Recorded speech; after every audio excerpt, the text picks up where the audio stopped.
ನಮಸ್ಕಾರ ಸ್ನೇಹಿತರೆ, ಸಿಂಪಲ್ ಆಗಿ ಒಂದು ಅಡುಗೆಗೆ ಸ್ವಾಗತ. ಇವತ್ತು ತುಂಬಾ ಮೃದುವಾಗಿರುವಂತ, ಅಷ್ಟೇ ಗರಿಗರಿಯಾಗಿರುವಂತ, ತುಂಬಾ ಸುಲಭನಾಗಿ ಮಾಡುವಂತ ಒಂದು ಬೆಣ್ಣೆ ಮುರುಕನ್ನ ತೋರಿಸ್ತಾ ಇದ್ದೀನಿ. ಕೈಯಲ್ಲಿ ನೀವು ಮುಟ್ಟಿದ್ರೇನೆ ಅದು ಮುರಿದೋಗುತ್ತೆ, ಅಷ್ಟು ಹಗುರವಾಗಿ ತುಂಬಾ ಕ್ರಿಸ್ಪ್ ಆಗಿ ಇರುವಂತದ್ದು. ಟೀಗೆ ಕಾಫಿಗೆ ಒಳ್ಳೆ ಕಾಂಬಿನೇಷನ್. ಈ ಚಳಿಗೆ ಒಂದು ಈ ತರ ಗರಿಗರಿಯಾಗಿರುವಂತ ಒಂದು ಬೆಣ್ಣೆ ಮುರುಕು ಇದ್ರೆ ತುಂಬಾ ಚೆನ್ನಾಗಿರುತ್ತೆ. ಜೊತೆಗೆ ಮಾಡೋದು ಕೂಡ ತುಂಬಾ ಸುಲಭ. ಯಾಕೆ ಅಂತಂದ್ರೆ ಇದಕ್ಕೆ ಯಾವುದೇ ಆಕಾರ ಕೊಡೋ ಅವಶ್ಯಕತೆ ಇರೋದಿಲ್ಲ. ಡೈರೆಕ್ಟ್ ಆಗಿ ಎಣ್ಣೆನಲ್ಲಿ ಮಾಡುವಂಥದ್ದು. ಹೇಗೆ ಮಾಡೋದು ಅಂತ ನೋಡೋಣ. ಒಂದು ಪಾತ್ರೆಗೆ 2 ಕಪ್ನಷ್ಟು ಅಕ್ಕಿ ಹಿಟ್ಟನ್ನ ಹಾಕೊಂಡಿದ್ದೀನಿ. ಇದನ್ನ ನಾರ್ಮಲ್ ಅಕ್ಕಿ ಹಿಟ್ಟನ್ನ ನಾನು ತಗೊಂಡಿದ್ದೀನಿ ಇಲ್ಲಿ. ಇದಕ್ಕೆ 4 ಟೇಬಲ್ ಸ್ಪೂನ್ ಅಷ್ಟು ಹುರ್ಗಡ್ಲೆನ ಮಿಕ್ಸಿಗೆ ಹಾಕೊಂಡು ಅದನ್ನ ಜರಡಿ ಹಾಡ್ಕೊಂಡು ಹಾಕೋತಾ ಇದ್ದೀನಿ. 3 ಟೇಬಲ್ ಸ್ಪೂನ್ ಅಷ್ಟು ಕಡಲೆ ಹಿಟ್ಟನ್ನ ಹಾಕೋತಾ ಇದ್ದೀನಿ. ಇದಾದ ನಂತರ ಒಂದು 1/4 ಚಮಚದಷ್ಟು ಹಿಂಗನ್ನ ಹಾಕೋತಾ ಇದ್ದೀನಿ. ರುಚಿಗೆ ತಕ್ಕಷ್ಟು ಉಪ್ಪನ್ನ ಸೇರಿಸ್ಕೋಬೇಕು. ಜೊತೆಗೆ 1 ಟೀ ಸ್ಪೂನ್ ಅಷ್ಟು ಬಿಳಿ ಎಳ್ಳನ್ನ ಹಾಕೋತಾ ಇದ್ದೀನಿ. ನಿಮ್ಗೆ ಇಷ್ಟ ಇದ್ದ ಪಕ್ಷದಲ್ಲಿ ಇದಕ್ಕೆ ಕೆಂಪು ಮೆಣಸಿನಕಾಯಿ ಪುಡಿನ ಕೂಡ ಸೇರಿಸ್ಕೋಬಹುದು. ಸ್ವಲ್ಪ ಅರಿಶಿನ ಕೂಡ ಹಾಕೋಬಹುದು. ಆಗ ಕಲರು ಬರುತ್ತೆ, ಖಾರನೂ ಬರುತ್ತೆ. ಈಗ ಎಲ್ಲವನ್ನು ಚೆನ್ನಾಗಿ ಮಿಕ್ಸ್ ಮಾಡ್ಕೊಂಡಿದ್ದೀನಿ.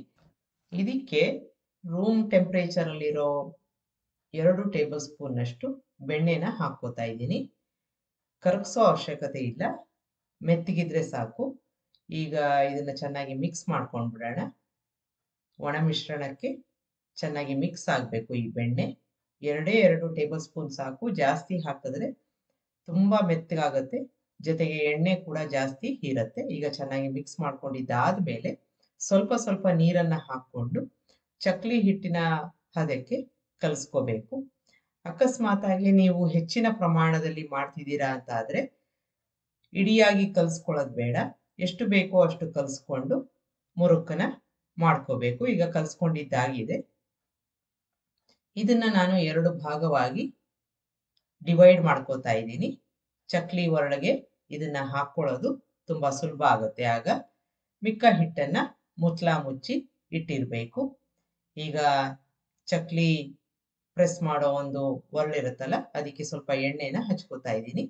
ಎಣ್ಣೆ ಈಗಾಗಲೇ ಕಾಯಕ್ಕೆ ಇಟ್ಟಿರ್ಬೇಕು. ಇದಕ್ಕೆ ಹಿಟ್ಟನ್ನ ಹಾಕೊಳ್ಳೋಣ. ಈಗ ಹಾಕೊಂಡು ಮುಚ್ಚಳ ಮುಚ್ಚಿ ಡೈರೆಕ್ಟ್ ಆಗಿ ಎಣ್ಣೆನಲ್ಲಿ ಇದನ್ನ ಕರಿಯುವಂಥದ್ದು. ಹಾಗಾಗಿ ಎಷ್ಟು ಬೇಕೋ ಅಷ್ಟು ಕಲಿಸ್ಕೊಂಡು ಮಾಡ್ಕೋಬೇಕಾಗತ್ತೆ. ಈಗ ಎಣ್ಣೆ ಕಾದಿದೆ, ಡೈರೆಕ್ಟ್ ಆಗಿ ಹಾಕೋತಾ ಇದ್ದೀನಿ. ಈಗ ನೋಡಿ, ಈ ರೀತಿಯಾಗಿ ಅದು ಚೂರುಗಳಾಗಿ ಬೀಳತ್ತೆ. ಎಷ್ಟು ಬೇಕೋ ಅಷ್ಟು ಹಾಕೊಂಡು ಒಂದು 10 ಅಥವಾ 20 ಸೆಕೆಂಡ್ ನಂತರ ತಿರುಗಿಸಿ ಹಾಕೋಬೇಕಾಗತ್ತೆ. ಈಗ ಕ್ರಮೇಣ ಅದು ಕಲರ್ ಚೇಂಜ್ ಆಗ್ತಾ ಹೋಗುತ್ತೆ. ಆ ನಂತರ ಅದನ್ನ ತಿರುಗಿಸಿ ಹಾಕೊಳ್ಳೋಣ. ಈಗ ಸುಮಾರಾಗಿ ಕಲರು ಚೇಂಜ್ ಆಗ್ತಾ ಇದೆ. ತುಂಬಾ ಕಲರ್ ಬರೋ ತನಕ ಎಣ್ಣೆನಲ್ಲಿ ಬಿಡೋದು ಬೇಡ. ಒಂದು 10 ಸೆಕೆಂಡು ಮುಂಚಿತವಾಗಿ ತೆಕ್ಕೊಂಡ್ರೆ ಆ ಬಿಸಿ ಇರೋದ್ರಿಂದ ಆ ನಂತರ ಒಳ್ಳೆ ಕಲರ್ ಬರುತ್ತೆ.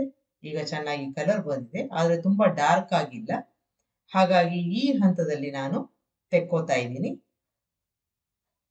ಅದು ಆರಿದ ಮೇಲೆ ಕರೆಕ್ಟ್ ಆಗಿರೋ ಒಂದು ಕಲರ್ಗೆ ಬರುತ್ತೆ. ಈಗ ತೆಕ್ಕೊಂಡು ಬಿಡೋಣ. ಇದೇ ರೀತಿಯಾಗಿ ಉಳಿದ ಹಿಟ್ಟಿನಿಂದಲೂ ಮುರುಕನ್ನ ರೆಡಿ ಮಾಡಿ ಇಟ್ಕೋಬೇಕು. ಆರಿದ ಮೇಲೆ ಒಂದು ಏರ್ ಟೈಟ್ ಬಾಕ್ಸ್ ನಲ್ಲಿ ಹಾಕೊಂಡು ನೀವು ತಿನ್ಬೋದು. ತುಂಬಾ ಚೆನ್ನಾಗಿರುತ್ತೆ. ಒಂದ್ಸಲ ಮಾಡಿ ನೋಡಿ. ಈಗ ಕೈಯಲ್ಲಿ ಮುಟ್ಟಿದ್ರೇನೆ ಅದು ಮುರಿಯೋ ಅಂತ ಒಂದು ಕ್ರಿಸ್ಪ್ ಆಗಿ ಇರುವಂತ ಬೆಣ್ಣೆ ಮುರುಕು ರೆಡಿ ಆಯಿತು. ನಿಮ್ಗೆ ಈ ರೆಸಿಪಿ ಇಷ್ಟ ಆದಲ್ಲಿ ಲೈಕ್ ಮಾಡಿ, ಶೇರ್ ಮಾಡಿ, ಕಮೆಂಟ್ ಮಾಡಿ. ನನ್ನ ಚಾನೆಲ್ಗೆ ಸಬ್ಸ್ಕ್ರೈಬ್ ಮಾಡಿ. ನಮಸ್ಕಾರ.